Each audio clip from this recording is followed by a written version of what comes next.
Bonjour Monsieur le Président. Donc en cette fin d'année, vous allez nous faire un petit bilan sur l'activité de la fédération. Et nous allons commencer avec un bilan sur le semestre cynégétique. Passé, donc. Passé, oui, tout à fait. Passé.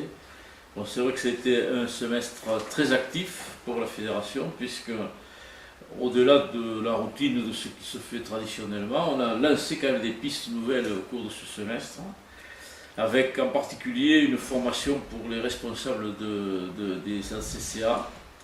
Donc c'était 8 réunions un peu sur l'ensemble du département, certaines dans la fédération, d'autres dans des sites bien précis, pour inviter les présidents et leurs troupes, disons, à 2 ou 3 personnes par ACCA, venir un peu savoir ce qu'on nous réclame de façon administrative pour être dans les normes d'une association bien gérée, et ce que nous réclame la préfecture ou la DTM. Donc je dois remercier les présidents qui ont fait l'effort de venir, parce que c'était des formations qui étaient sur une journée, donc c'est vrai que certains travaillent et ont des difficultés, mais on va essayer de revoir ensuite pour faire des sessions où ceux qui n'ont pas pu venir puissent se raccrocher. Donc merci aussi à tous les administrateurs, aux directeurs, à tous les intervenants de ces séquences de formation. Il me semble que c'est très important, et nous lancerons dans les années futures au moins des formations pour les présidents nouvellement élus. Voilà. D'accord. Il faut savoir que nous avons lancé aussi la formation sur l'hygiène à la venaison. Ça, c'est important parce qu'on nous réclame de plus en plus ce concept d'hygiène au niveau de notre venaison. Et donc avec des personnels de la fédération, il y a eu une formation de ces personnels sur le plan national, et actuellement ils sont en train de transmettre cette formation auprès de certains responsables dans les équipes de battu en particulier, pour aller vers cette idée d'hygiène au niveau de cette venaison. D'autres séquences de formation sont plus périodiques et traditionnelles, en particulier celle des gardes particuliers. Là aussi, il a fallu s'investir sur cette fondation pour que les gardes et les AK qui souhaitaient avoir des gardes particuliers, ensuite assermentés par les services juridiques, puissent avoir la formation. Ce sont les fédérations qui ont été dépositaires de cette formation dont nous nous y employons, parce que ça nous paraît très intéressant et très important. En même temps, c'est vrai qu'il a fallu, un peu comme tous les ans, voir un peu au niveau du grand gibier toutes les politiques qui sont mises en place avec les unités de gestion, que ce soit pour le grand gibier de montagne, que ce soit pour le sanglier.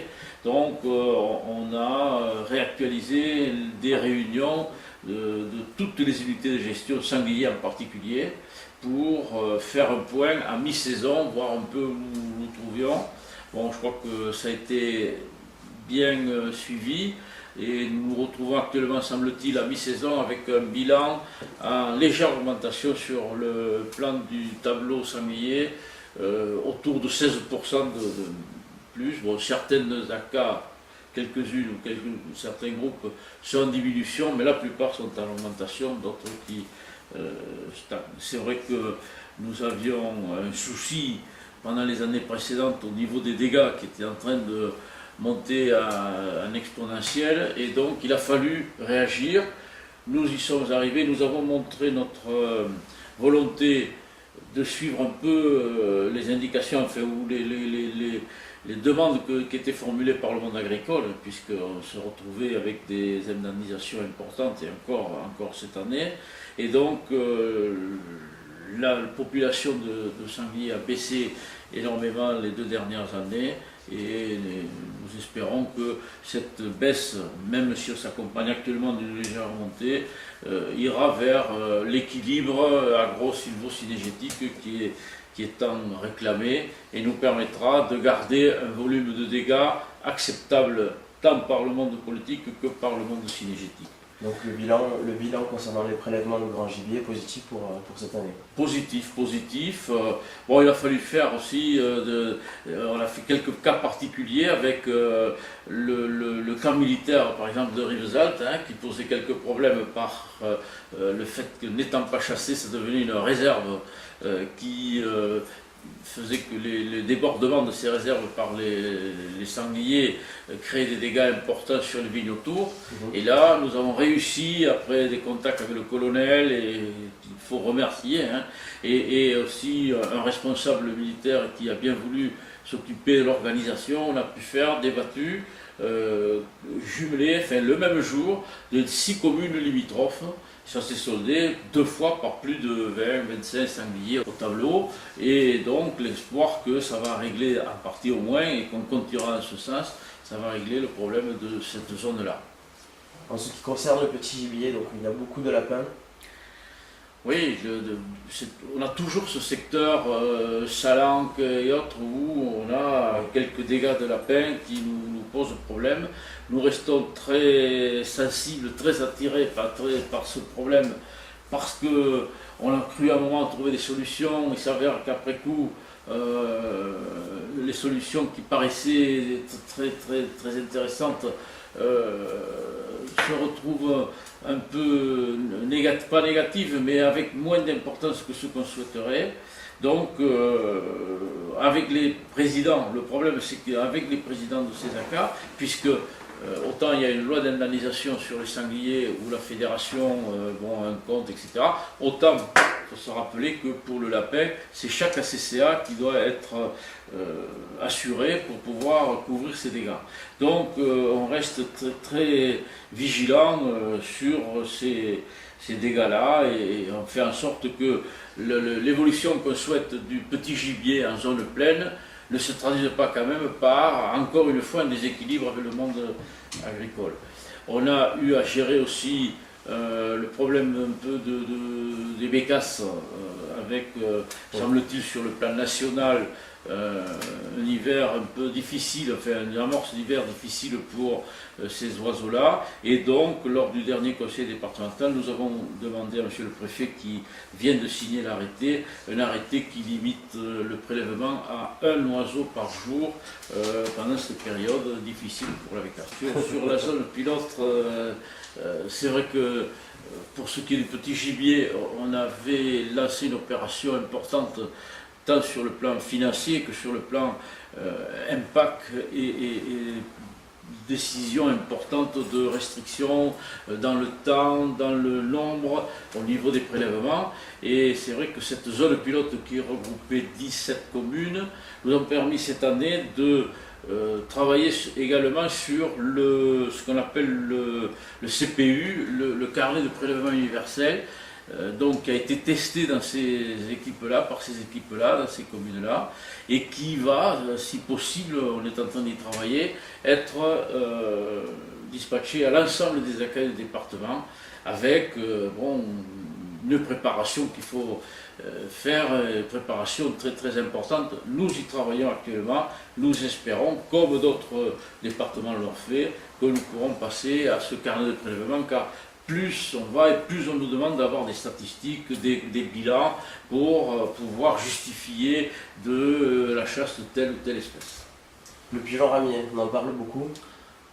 Bien sûr qu'on parle beaucoup du pigeon ramier, et encore maintenant, hein, lors du dernier conseil départemental, donc on a évoqué ce problème-là qui est resté en suspens, puisque l'arrêté nuisible a déjà été signé précédemment, mais sans que le volet pigeon y soit inclus.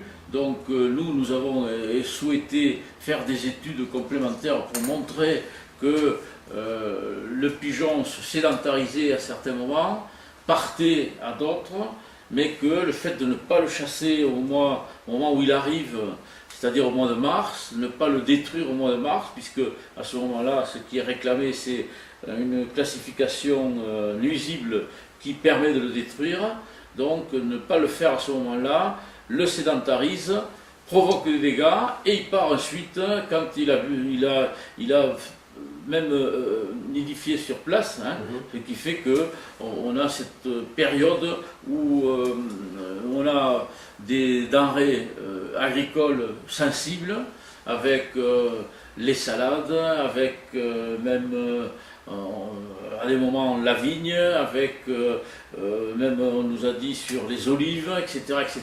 Donc nous sommes en train d'inventorier tous ces dégâts qu'ils peuvent connaître. En même temps, nous avons lancé une étude qui passe par un comptage des pigeons à une certaine époque, à une autre époque, de façon à bien montrer ces déplacements de ces animaux, de ces oiseaux, et faire en sorte que Monsieur le Préfet puisse avoir des éléments tangibles et irréfutables pour arriver à cette classification, revenir à cette classification nuisible. Beaucoup de personnes, beaucoup de bénévoles qui s'investissent pour la chasse dans les ACA, dans les associations. Quelques mots pour eux? Oui, c'est vrai que je tiens beaucoup à les remercier parce que bon, la fédération seule ne ferait pas grand-chose, hein. C'est vrai que il faut rappeler que nous avons pratiquement, et plus que pratiquement, sur une association par commune du département, ce qui est une force, mais qui peut être une faiblesse si on n'a pas la dynamique et le dynamisme souhaité. Je dois dire que pour l'instant ça se passe bien, et bravo et merci à tous ces bénévoles, hein. Il ne faut pas oublier, ce sont des bénévoles qui prennent de leur temps, de leurs loisirs et autres pour faire fonctionner ces ACCA. Bon, on a toujours le cas de quelques grincheux, de quelques personnes qui, souvent d'ailleurs, ne participent pas à nos réunions, et c'est le cas encore aujourd'hui. On a un article dans l'Indépendant avec une lettre qui nous avait été adressée précédemment, et donc de personnes qui participent peu aux réunions que nous organisons, mais qui croient tout savoir, et il faut que ça se traduise par des critiques souvent bon, injustifiées, hein, pour pas en dire plus, mais bon, on sait très bien qu'il faut faire avec. Alors on oubliera ce côté-là pour ne retenir que l'investissement important des responsables des ACA, et je souhaiterais donc en cette période de vœux leur dire combien les souhaits fédéraux vont vers une santé pour tous d'abord, et puis un bonheur, hein, parce qu'on ne peut vraiment continuer à s'imposer un rythme de travail bénévole et autres que si autour de ça il y a quand même le bonheur, la joie de pratiquer, car notre but c'est quand même de pratiquer un peu la chasse, sachant que avec les familles et autres, il y a notre souci d'avoir des équilibres aussi, et donc meilleurs vœux à tous pour cette année 2011. Et rendez-vous pour les réunions futures de préparation de l'Assemblée Générale et de l'Assemblée Générale 2011. Merci beaucoup.